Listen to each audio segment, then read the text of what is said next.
Hello guys, welcome to Political Science CUT class.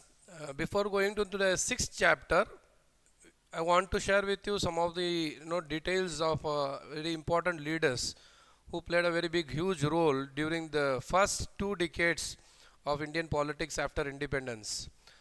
Number one is Lal Bahadur Shastri.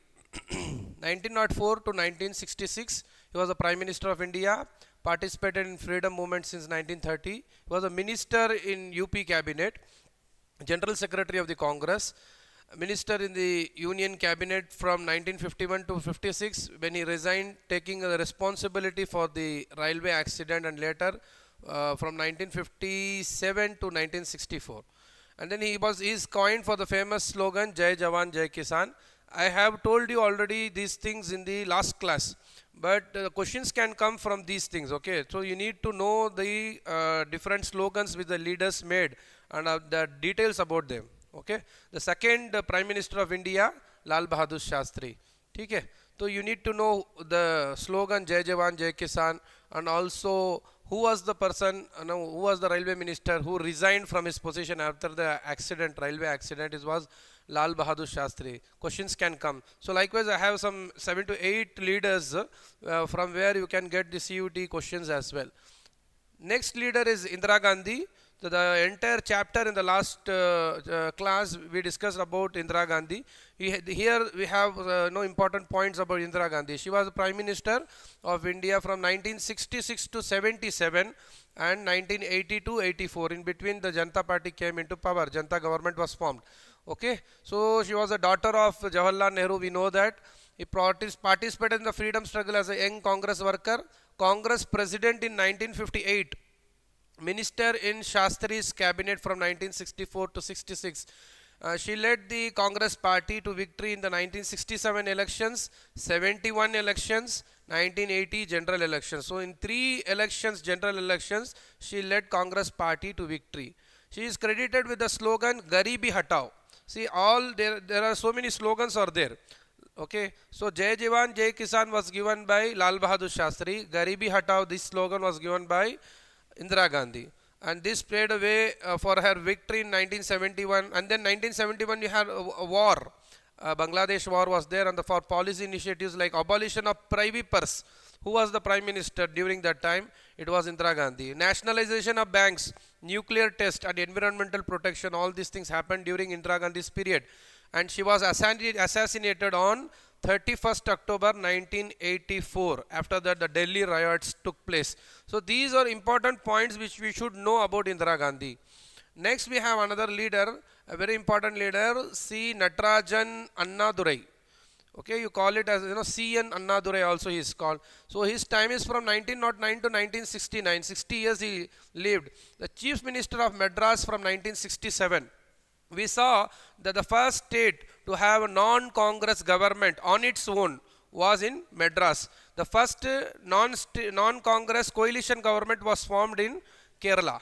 But there was no coalition government in Madras, today's Tamil Nadu. A single party ruling happened in 1967. It was headed by C.N. Annadurai. Hence, this is a very important name. He was a journalist, a popular writer and orator as well. Initially, he associated with the Justice Party in Madras province. Later, he joined the DK, Dravidar Kadagam, 1934.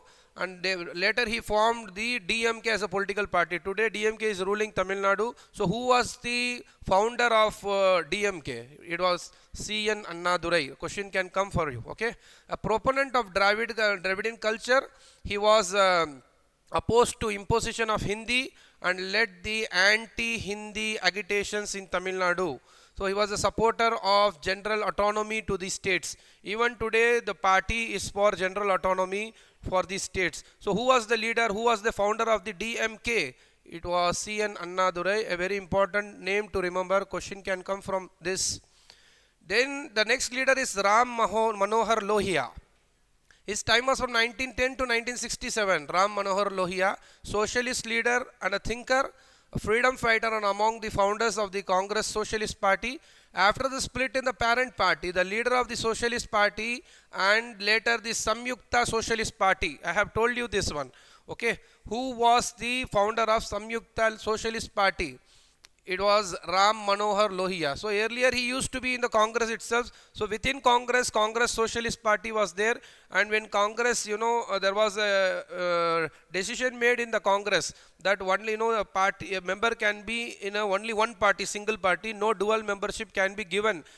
For the Congress members, they formed a separate Socialist Party. He was a member of the Lok Sabha from 63 to 67, founder and editor of Mankind and Jan, known for original contribution to a non-European socialist theory. Okay, so Ram Manohar Lohia's name is very important. You can note down these names, Mankind and John, and who had contributed for a non-European socialist theory.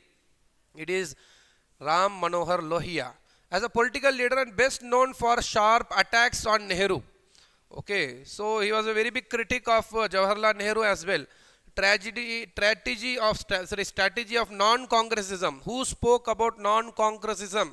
It was Ram Manohar Lohia. And advocacy of reservation for backward castes and opposition to English.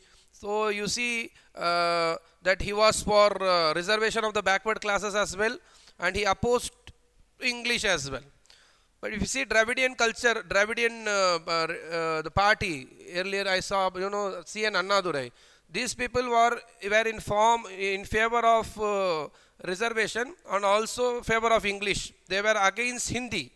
Okay, whereas Ram Manohar Lohia, you see, this personality was in favor of reservation, but they were opposed to English. They were in favor of Hindi because he is from basically Hindi heartland.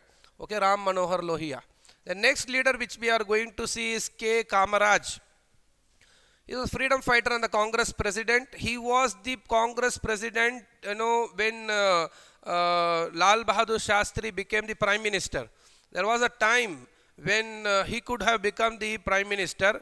He is called as the kingmaker at that time. Okay, Kamarajar, he was the chief minister of Madras, and having suffered educational deprivation, made efforts to spread education in the Madras province. He introduced the midday meal scheme for school children. So he is the father of this scheme. Today we have the midday meal scheme. Who introduced it first? It was K. Kamaraj. He was the chief minister of Madras at that time.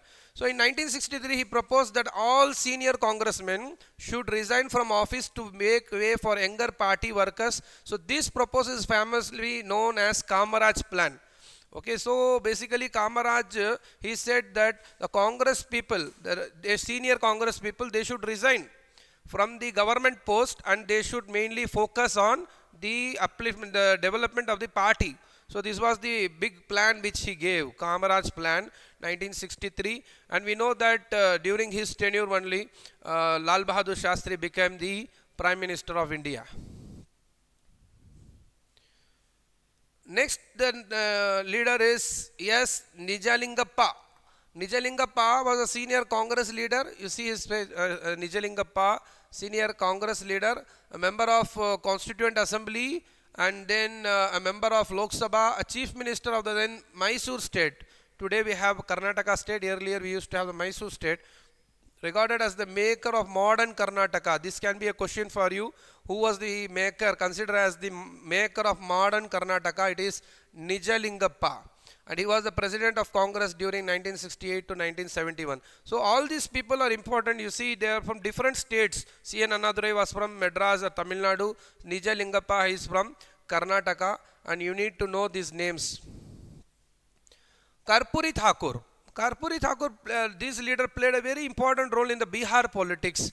Okay, Chief Minister of Bihar between December 1970 and June 1971, and again between 1977 June and April 1979. He was a freedom fighter and the socialist leader, active in labor and peasant movement, a staunch follower of Lohia. So he was the staunch follower of Lohia, meaning he was for the reservation. Okay, he was in the favor of the upliftment of the backward community. Then participated in the movement led by J.P. Narayan. We will be seeing about J.P. Narayan in today's class. Also known for his decision to introduce reservation for the backward classes in Bihar during his second chief ministership. So this is very interesting thing, because the constitution has given, reservations can be given for the Dalits, SC, ST. But for the first time, Karpuri Thakur, He was person, he chief minister in Bihar. He introduced reservation for the backward classes. A strong opponent for the use of English language. He was in the opponent of use of English language. There is a change between the small difference between Lohia and Karpuri Thakur. Of course, Karpuri Thakur followed Lohia, but here there is a difference. Lohia was not in favor of English language, whereas Karpuri Thakur was in favor of English language. He was a strong opponent. The last person which we are going to see is V.V. Giri. V.V. Giri, we know that he was President of India 1969-1974. He was basically Vice President.